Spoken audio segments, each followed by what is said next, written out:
दोस्तों, हर हर महादेव। शिव पुराण रुद्र संहिता द्वितीय सती खंड अध्याय 39, 40, 41, 42। श्री विष्णु और देवताओं से अपराजित दधीची का उनके लिए शाप और क्षुभ पर अनुग्रह। ब्रह्मा जी कहते हैं, नारद, भक्तवत्सल भगवान विष्णु राजा क्षुभ का हित साधन करने के लिए ब्राह्मण का रूप धारण कर दधीची के आश्रम पर गए। वहां उन जगत गुरु श्रीहरि ने शिव भक्त शिरोमणि ब्रह्मर्षि दधीची को प्रणाम करके क्षुभ के कार्य की सिद्धि के लिए उद्यत हो उनसे यह बात कही।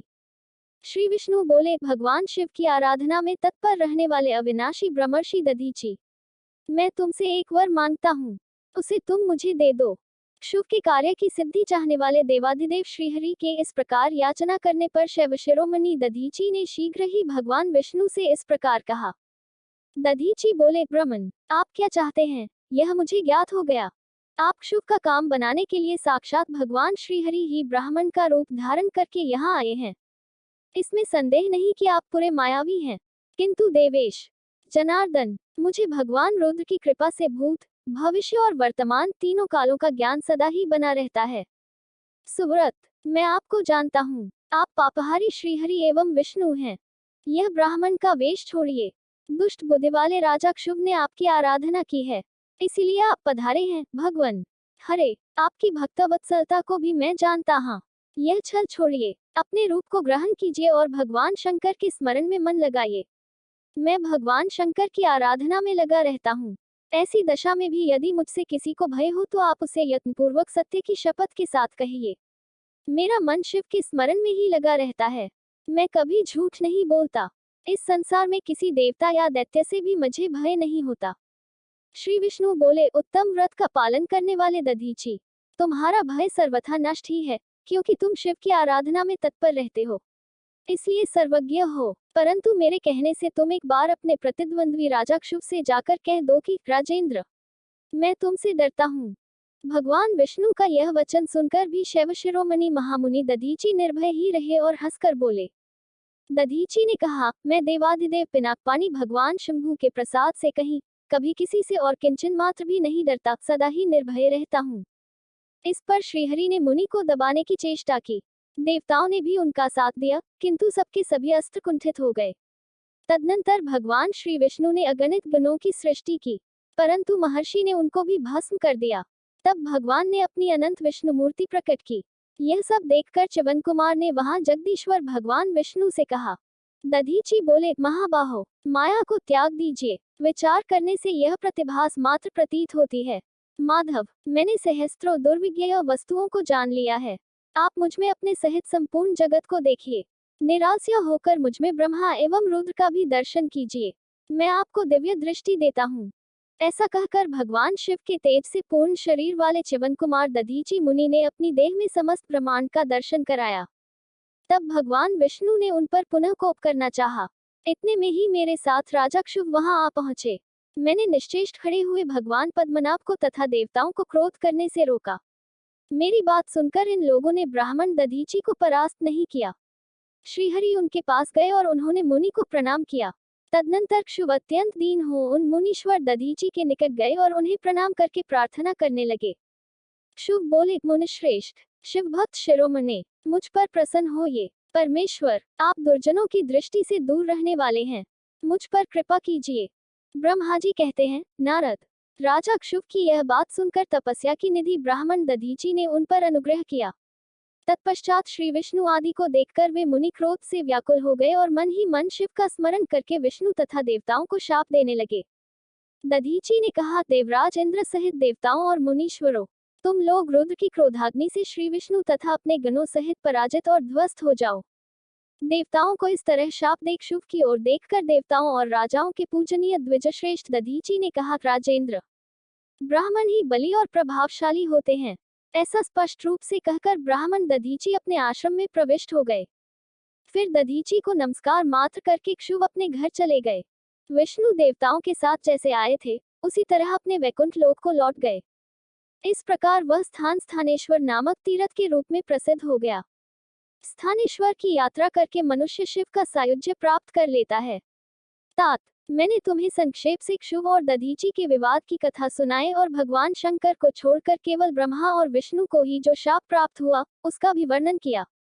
जो क्षुभ और दधीची के विवाद संबंधी इस प्रसंग का नित्य पाठ करता है, वह मृत्यु को जीतकर देह त्याग के पश्चात ब्रह्मलोक में जाता है। जो इसका पाठ करके रणभूमि में प्रवेश करता है, उसे कभी मृत्यु का भय नहीं होता तथा वह निश्चय ही विजयी होता है। शिव पुराण रुद्र संहिता द्वितीय सती खंड अध्याय 40। देवताओं सहित ब्रह्मा का विष्णुलोक में जाकर अपना दैख निवेदन करना। श्री विष्णु का उन्हें शिव से क्षमा मांगने की अनुमति दे उनको साथ ले कैलाश पर जाना तथा भगवान शिव से मिलाना। नारद जी ने कहा, वेदातः महाप्रज्ञ, आप शिव तत्व का साक्षात्कार कराने वाले हैं। आपने यह बड़ी अद्भुत एवं रमणीय शिवलीला सुनाई है। तात, वीर वीरभद्र जब दक्ष के यज्ञ का विनाश करके कैलाश पर्वत पर चले गए, तब क्या हुआ, यह हमें बताइए। ब्रह्मा जी बोले, नारद, रुद्रदेव के सैनिकों ने जिनके अंग भंग कर दिए थे, वे समस्त पराजित देवता और मुनि उस समय मेरे लोक में आए। वहां मुझ स्वयंभू को नमस्कार करके सबने बारंबार मेरा स्तवन किया, फिर अपने विशेष क्लेश को पूर्ण रूप से सुनाया। उसे सुनकर मैं पुत्र शोक से पीड़ित हो गया और अत्यंत व्यग्र हो व्यथित चित्त से बड़ी चिंता करने लगा। फिर मैंने भक्तिभाव से भगवान विष्णु का स्मरण किया, इससे मुझे समयोचित ज्ञान प्राप्त हुआ। तदनंतर देवताओं और मुनियों के साथ मैं विष्णुलोक में गया और वहां भगवान विष्णु को नमस्कार एवं नाना प्रकार के स्तोत्रों द्वारा उनकी स्तुति करके उनसे अपना दैख निवेदन किया। मैंने कहा, देव, जिस तरह भी यज्ञ पूर्ण हो, यजमान जीवित हो और समस्त देवता तथा मुनि सुखी हो जाया, वैसा उपाय कीजिए। देव रमानाथ, देव सुखदायक विष्णु, हम देवता और मुनि निश्चय ही आपकी शरण में आए हैं। मुझ ब्रह्मा की यह बात सुनकर भगवान लक्ष्मीपति विष्णु, जिनका मन सदा शिव में लगा रहता है और जिनके हृदय में कभी दीनता नहीं आती, शिव का स्मरण करके इस प्रकार बोले। श्री विष्णु ने कहा, देवताओं, परम समर्थ तेजस्वी पुरुष से कोई अपराध बन जाए तो भी उसके बदले में अपराध करने वाले मनुष्यों के लिए वह अपराध मंगलकारी नहीं हो सकता। विधातः समस्त देवता परमेश्वर शिव के अपराधी हैं, क्योंकि इन्होंने भगवान शंभु को यज्ञ का भाग नहीं दिया। अब तुम सब लोग शुद्ध हृदय से शीघ्र ही प्रसन्न होने वाले उन भगवान शिव के पैर पकड़कर उन्हें प्रसन्न करो, उनसे क्षमा मांगो। जिन भगवान के कुपित होने पर यह सारा जगत नष्ट हो जाता है तथा जिनके शासन से लोकपालों सहित यज्ञ का जीवन शीघ्र ही समाप्त हो जाता है, वे भगवान महादेव इस समय अपनी प्राणवल्लभा सती से बिछुड़ गए हैं तथा अत्यंत दुरात्मा दक्ष ने अपने दुर्वचनरूपी बाणों से उनके हृदय को पहले से ही घायल कर दिया है। अतः तुम लोग शीघ्र ही जाकर उनसे अपने अपराधों के लिए क्षमा मांगो। विधे, उन्हें शांत करने का केवल यही सबसे बड़ा उपाय है। मैं समझता हूँ ऐसा करने से भगवान शंकर को संतोष होगा। यह मैंने सच्ची बात कही है। मैं भी तुम सब लोगों के साथ शिव के निवास स्थान पर चलूंगा और उनसे क्षमा मांगूंगा। देवता आदि सहित मुझ ब्रह्मा को इस प्रकार आदेश देकर श्रीहरि ने देवगणों के साथ कैलाश पर्वत पर जाने का विचार किया। तदनंतर देवता, मुनि और प्रजापति आदि जिनके स्वरूप ही हैं, वे श्रीहरि उन सबको साथ ले अपने वैकुंठ धाम से भगवान शिव के शुभ निवास गिरिश्रेष्ठ कैलाश को गए। कैलाश भगवान शिव को सदा ही अत्यंत प्रिय है। मनुष्यों से भिन्न किन्नर, अप्सराएं और योगसिद्ध महात्मा पुरुष उसका भली भांति सेवन करते हैं तथा वह पर्वत बहुत ही ऊंचा है। उसके निकट रुद्रदेव के मित्र कुबेर की अलका नामक महादिव्य एवं रमणीय पुरी है, जिसे सब देवताओं ने देखा। उस पुरी के पास ही सौगंधिक वन भी देवताओं की दृष्टि में आया, जो सब प्रकार के वृक्षों से हरा भरा एवं दिव्य था। उसके भीतर सर्वत्र सुगंध फैलाने वाले सौगंधिक नामक कमल खिले हुए थे। उसके बाहरी भाग में नंदा और अलकानंदा, ये दो अत्यंत पावन दिव्य सरिताएं बहती हैं, जो दर्शन मात्र से प्राणियों के पाप हर लेती है। यक्षराज कुबेर की अलकापुरी और सौगंधिक वन को पीछे छोड़कर आगे बढ़ते हुए देवताओं ने थोड़ी ही दूर पर शंकर जी के वटवृक्ष को देखा। उसने चारों ओर अपनी अविचल छाया फैला रखी थी। वह वृक्ष 100 योजन ऊंचा था और उसकी शाखाएं 75 योजन तक फैली हुई थी। उस पर कोई घोंसला नहीं था और ग्रीष्म का ताप तो उससे सदा दूर ही रहता था। बड़े पुण्यात्मा पुरुषों को ही उसका दर्शन हो सकता है। वह परम रमणीय और अत्यंत पावन है। वह दिव्य वृक्ष भगवान शंभु का योग स्थल है। योगियों के द्वारा सेव्य और परम उत्तम है। मुमुक्षुओं के आश्रयभूत उस महायुगमय वटवृक्ष के नीचे विष्णु आदि सब देवताओं ने भगवान शंकर को विराजमान देखा। मेरे पुत्र महासिद्ध सनकादि, जो सदा शिव भक्ति में तत्पर रहने वाले और शांत हैं, बड़ी प्रसन्नता के साथ उनकी सेवा में बैठे थे। भगवान शिव का श्री विग्रह परम शांत दिखाई देता था। उनके सखा कुबेर, जो गुहिकों और राक्षसों के स्वामी हैं, अपने सेवक गणों तथा कुटुंबीजनों के साथ सदा विशेष रूप से उनकी सेवा किया करते हैं। वे परमेश्वर शिव उस समय तपस्वी जनों को परम प्रिय लगने वाला सुंदर रूप धारण किए बैठे थे। भस्म आदि से उनके अंगों की बड़ी शोभा हो रही थी। भगवान शिव अपने वत्सल स्वभाव के कारण सारे संसार के सुहृद हैं। नारद, उस दिन वे एक कुशासन पर बैठे थे और सब संतों की सुनते हुए तुम्हारे प्रश्न करने पर तुम्हें उत्तम ज्ञान का उपदेश दे रहे थे। वे बायां चरण अपनी दाई जांघ पर और बायां हाथ बाएं घुटने पर रखे, कलाई में रुद्राक्ष की माला डाले मुद्रा तर्जनी को अंगूठे से जोड़कर और अन्य अंगुलियों को आपस में मिलाकर फैला देने से जो बंद सिद्ध होता है, उसे मुद्रा कहते हैं। इसी का नाम ज्ञान मुद्रा भी है। से विराजमान थे। इस रूप में भगवान शिव का दर्शन करके उस समय विष्णु आदि सब देवताओं ने दोनों हाथ जोड़ मस्तक झुकाकर तुरंत उनके चरणों में प्रणाम किया। मेरे साथ भगवान विष्णु को आया देख सत्पुरुषों के आश्रयदाता भगवान रुद्र उठकर खड़े हो गए और उन्होंने सिर झुकाकर उन्हें प्रणाम भी किया। फिर विष्णु आदि सब देवताओं ने जब भगवान शिव को प्रणाम कर लिया, तब उन्होंने मुझे नमस्कार किया, ठीक उसी तरह जैसे लोगों को उत्तम गति प्रदान करने वाले भगवान विष्णु प्रजापति कश्यप को प्रणाम करते हैं। तत्पश्चात देवताओं, सिद्धों, गणाधीशों और महर्षियों से नमस्कृत तथा स्वयं भी श्री विष्णु को एवं मुझको नमस्कार करने वाले भगवान शिव से श्रीहरि ने आदरपूर्वक वार्तालाप आरंभ किया। शिव पुराण रुद्र संहिता द्वितीय सती खंड अध्याय 41-42।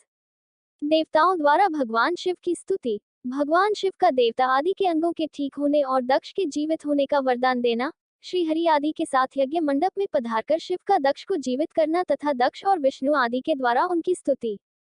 देवताओं ने भगवान शिव जी की अत्यंत विनय के साथ स्तुति करते हुए अंत में कहा, आप पर उत्कृष्ट परमेश्वर, परात्पर तथा परात्परतर हैं। आप सर्वव्यापी विश्वमूर्ति महेश्वर को नमस्कार है। आप विष्णु कलत्र, विष्णु क्षेत्र, भानु, भैरव, शरणागत वत्सल, त्रयंबक तथा विहरणशील हैं। आप मृत्युंजय हैं। शोक भी आपका ही रूप है। आप त्रिगुण एवं गुणात्मा हैं। चंद्रमा, सूर्य और अग्नि आपके नेत्र हैं। आप सबके कारण तथा धर्म मर्यादा स्वरूप हैं। आपको नमस्कार है। आपने अपने ही तेज से संपूर्ण जगत को व्याप्त कर रखा है। आप निर्विकार, प्रकाशपूर्ण, चिदानंद स्वरूप परब्रह्म परमात्मा हैं। महेश्वर, ब्रह्मा, विष्णु, इंद्र और चंद्र आदि समस्त देवता तथा मुनि आपसे ही उत्पन्न हुए हैं। चूंकि आप अपने शरीर को 8 भागों में विभक्त करके समस्त संसार का पोषण करते हैं, इसलिए अष्टमूर्ति कहलाते हैं। आप ही सबके आदि कारण करुणामय ईश्वर है। आपके भय से यह वायु चलती है। आपके भय से अग्नि जलाने का काम करती है। आपके भय से अग्नि जलाने का काम करती है। आपके भय से सूर्य तपता है और आपके ही भय से मृत्यु सब और दौड़ती फिरती है। दया सिंधु, महेशान, परमेश्वर, प्रसन्न होइए। हम नष्ट और अचेत हो रहे हैं, अतः सभी हमारी रक्षा कीजिए, रक्षा कीजिए। नाथ, करुणानिधे, शंभो, आपने अब तक नाना प्रकार की आपत्तियों से जिस तरह हमें सदा सुरक्षित रखा है, उसी तरह आज भी आप हमारी रक्षा कीजिए। नाथ, दुर्गेश, आप शीघ्र कृपा करके इस अपूर्ण यज्ञ का और प्रजापति दक्ष का भी उद्धार कीजिए। भक्त को अपनी आंखें मिल जाया, यजमान दक्ष जीवित हो जाया, पूषा के दांत जम जाया और भृगु की दाढ़ी मूंछ पहले जैसी हो जाए। शंकर, आयुधों और पत्थरों की वर्षा से जिनके अंग भंग हो गए हैं, उन देवता आदि पर आप सर्वथा अनुग्रह करें, जिससे उन्हें पुनर्तः आरोग्य लाभ हो। नाथ, यज्ञ कर्म पूर्ण होने पर जो कुछ शेष रहे, वह सब आपका पूरा पूरा भाग हो, उसमें और कोई हस्तक्षेप न करे। रुद्रदेव, आपके भाग से ही यज्ञ पूर्ण हो, अन्यथा नहीं। ऐसा कहकर मुझ ब्रह्मा के साथ सभी देवता अपराध क्षमा कराने के लिए उद्यत हो हाथ जोड़ भूमि पर दंड के समान पड़ गए। ब्रह्मा जी कहते हैं, नारद, मुझ ब्रह्मा, लोकपाल, प्रजापति तथा मुनियों सहित श्रीपति विष्णु के अनुनय विनय करने पर परमेश्वर शिव प्रसन्न हो गए। देवताओं को आश्वासन दे हंसकर उन पर परम अनुग्रह करते हुए करुणानिधान परमेश्वर शिव ने कहा। श्री महादेव जी बोले, सुरश्रेष्ठ ब्रह्मा और विष्णु देव, आप दोनों सावधान होकर मेरी बात सुने। मैं सच्ची बात कहता हूँ। तात, आप दोनों की सभी बातों को मैंने सदा माना है। दक्ष के यज्ञ का यह विध्वंस मैंने नहीं किया है। दक्ष स्वयं ही दूसरों से द्वेष करते हैं। दूसरों के प्रति जैसा बर्ताव किया जाएगा, वह अपने लिए ही फलित होगा। अतः ऐसा कर्म कभी नहीं करना चाहिए जो दूसरों को कष्ट देने वाला हो। तारांकन पर द्वेष्टि परेशा यदात्मस्तद भविष्यति। परेशा क्लग्न कर्म न कार्यम तत्कदाचन। शिव पुराण रुद्र संहिता 5-6। दक्ष का मस्तक जल गया है, इसलिए इनके सिर के स्थान में बकरे का सिर जोड़ दिया जाए। भग देवता मित्र की आंख से अपने यज्ञ भाग को देखें। तात, पूषा नामक देवता, जिनके दांत टूट गए हैं, यजमान के दांतों से भली भांति पिसे गए यज्ञान्न का भक्षण करें। यह मैंने सच्ची बात बताई है। मेरा विरोध करने वाले भृगु की दाढ़ी के स्थान में बकरे की दाढ़ी लगा दी जाए। शेष सभी देवताओं के, जिन्होंने मुझे यज्ञ भाग के रूप में यज्ञ की अविशिष्ट वस्तुएं दी हैं, सारे अंग पहले की भांति ठीक हो जाएं। अध्वर्यु आदि याज्ञिकों में से जिनकी भुजाएं टूट गई हैं, वे अश्विनी कुमारों की भुजाओं से, और जिनके हाथ नष्ट हो गए हैं, वे पूषा के हाथों से अपने काम चलाएं। यह मैंने आप लोगों के प्रेमवश कहा है। ब्रह्मा जी कहते हैं, नारद, ऐसा कहकर वेद का अनुसरण करने वाले सुर सम्राट चराचरपति दयालु परमेश्वर महादेव जी चुप हो गए। भगवान शंकर का वह भाषण सुनकर श्री विष्णु और ब्रह्मा सहित संपूर्ण देवता संतुष्ट हो उन्हें तत्काल साधुवाद देने लगे। तदनंतर भगवान शंभु को आमंत्रित करके मुझ ब्रह्मा और देवर्षियों के साथ श्री विष्णु अत्यंत हर्षपूर्वक पुनः दक्ष की यज्ञशाला की ओर चले। इस प्रकार उनकी प्रार्थना से भगवान शंभु विष्णु आदि देवताओं के साथ कनखल में स्थित प्रजापति दक्ष की यज्ञशाला में पधारे।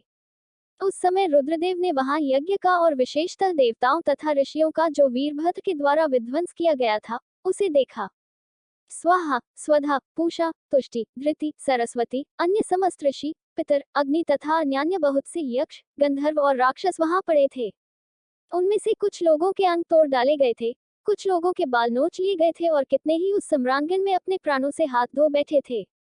उस यज्ञ की वैसी दुरवस्था देखकर भगवान शंकर ने अपने गणनायक महापराक्रमी वीरभद्र को बुलाकर हंसते हुए कहा, महाबाहु वीरभद्र, यह तुमने कैसा काम किया? तात, तुमने थोड़ी ही देर में देवता तथा ऋषि आदि को बड़ा भारी दंड दे दिया।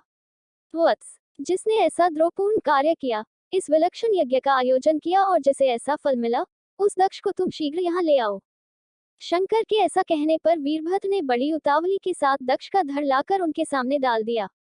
दक्ष के उस शव को सिर से रहित देख लोक कल्याणकारी शंकर ने आगे खड़े हुए वीरभद्र से हंसकर पूछा, दक्ष का सिर कहाँ है? तब प्रभावशाली वीरभद्र ने कहा, प्रभो शंकर, मैंने तो उसी समय दक्ष के सिर को आग में होम दिया था। वीरभद्र की यह बात सुनकर शंकर ने देवताओं को प्रसन्नतापूर्वक वैसी ही आज्ञा दी जो पहले दे रखी थी। भव ने उस समय जो कुछ कहा, उसकी मेरे द्वारा पूर्ति कराकर श्रीहरि आदि सब देवताओं ने भृगु आदि सबको शीघ्र ही ठीक कर दिया। तदनंतर शंभु के आदेश से प्रजापति के धड़ के साथ यज्ञपशु बकरे का सिर जोड़ दिया गया। उस सिर के जोड़े जाते ही शंभु की शुभ दृष्टि पड़ने से प्रजापति के शरीर में प्राण आ गए और वे तत्काल सोकर जगे हुए पुरुष की भांति उठकर खड़े हो गए। उठते ही उन्होंने अपने सामने करुणानिधि शंकर को देखा। देखते ही दक्ष के हृदय में प्रेम उमड़ आया। उस प्रेम ने उनके अंतःकरण को निर्मल एवं प्रसन्न कर दिया। पहले महादेव जी से द्वेष करने के कारण उनका अंतःकरण मलिन हो गया था, परंतु उस समय शिव के दर्शन से वे तत्काल शरद ऋतु के चंद्रमा की भांति निर्मल हो गए। उनके मन में शिव की स्तुति करने का विचार उत्पन्न हुआ, परंतु वे अनुरागाधिक्य के कारण तथा अपनी मरी हुई पुत्री का स्मरण करके व्याकुल हो जाने के कारण तत्काल उनका न कर सके। थोड़ी देर बाद मन स्थिर होने पर दक्ष ने लज्जित हो लोकशंकर शिवशंकर को प्रणाम किया और उनकी स्तुति आरंभ की। उन्होंने भगवान शंकर की महिमा गाते हुए बारंबार उन्हें प्रणाम किया। फिर अंत में कहा, परमेश्वर, आपने ब्रह्मा होकर सबसे पहले आत्मतत्व का ज्ञान प्राप्त करने के लिए अपने मुख से विद्या, तप और व्रत धारण करने वाले ब्राह्मणों को उत्पन्न किया था। जैसे ग्वाला लाठी लेकर गौओं की रक्षा करता है, उसी प्रकार मर्यादा का पालन करने वाले आप परमेश्वर दंड धारण किए उन साधु ब्राह्मणों की सभी विपत्तियों से रक्षा करते हैं। मैंने दुर्वचनरूपी बाणों से आप परमेश्वर को बींध डाला था, फिर भी आप मुझ पर अनुग्रह करने के लिए यहाँ आ गए। अब मेरी ही तरह अत्यंत दैन्यपूर्ण आशा वाले इन देवताओं पर भी कृपा कीजिए। भक्तवत्सल, दीनबंधो, शंभो, मुझ में आपको प्रसन्न करने के लिए कोई गुण नहीं है। आप शविद ऐश्वर्य से संपन्न परात्पर परमात्मा हैं, अतः अपने ही बहुमूल्य उदारतापूर्ण बर्ताव से मुझ पर संतुष्ट हो। ब्रह्मा जी कहते हैं, नारद, इस प्रकार लोक कल्याणकारी महाप्रभु महेश्वर शंकर की स्तुति करके विनीत प्रजापति दक्ष चुप हो गए। तदनंतर श्री विष्णु ने हाथ जोड़ वृषभध्वज को प्रणाम करके प्रसन्नतापूर्ण हृदय और वाष्प गदगद वाणी द्वारा उनकी स्तुति प्रारंभ को। तदनंतर मैंने कहा, देव, महादेव, करुणासागर, प्रभो, आप स्वतंत्र परमात्मा हैं, अद्वितीय एवं अविनाशी परमेश्वर हैं। देव, ईश्वर, आपने मेरे पुत्र पर अनुग्रह किया। अपने अपमान की ओर कुछ भी ध्यान न देकर दक्ष के यज्ञ का उद्धार कीजिए। देवेश्वर, आप प्रसन्न होइए और समस्त शापों को दूर कर दीजिए। आप सज्ञान हैं, अतः आप ही मुझे कर्तव्य की ओर प्रेरित करने वाले हैं और आप ही अकर्तव्य से रोकने वाले हैं। महामुने, इस प्रकार परम महेश्वर की स्तुति करके मैं दोनों हाथ जोड़ मस्तक झुकाकर खड़ा हो गया। तब सुंदर विचार रखने वाले इंद्र आदि देवता और लोकपाल शंकर देव की स्तुति करने लगे। उस समय भगवान शिव का मुखारविंद प्रसन्नता से खिल उठा था। इसके बाद प्रसन्नचित हुए समस्त देवताओं, दूसरे सिद्धों, ऋषियों और प्रजापतियों ने भी शंकर जी का सहर्ष स्तवन किया। इसके अतिरिक्त उपदेवों, नागों, सदस्यों तथा ब्राह्मणों ने पृथक पृथक प्रणाम पूर्वक बड़े भक्तिभाव से उनकी स्तुति की। दोस्तों, अगली वीडियो देखने के लिए आप चैनल सब्सक्राइब जरूर करें और लाइक करें और कमेंट करें। हर हर महादेव। दोस्तों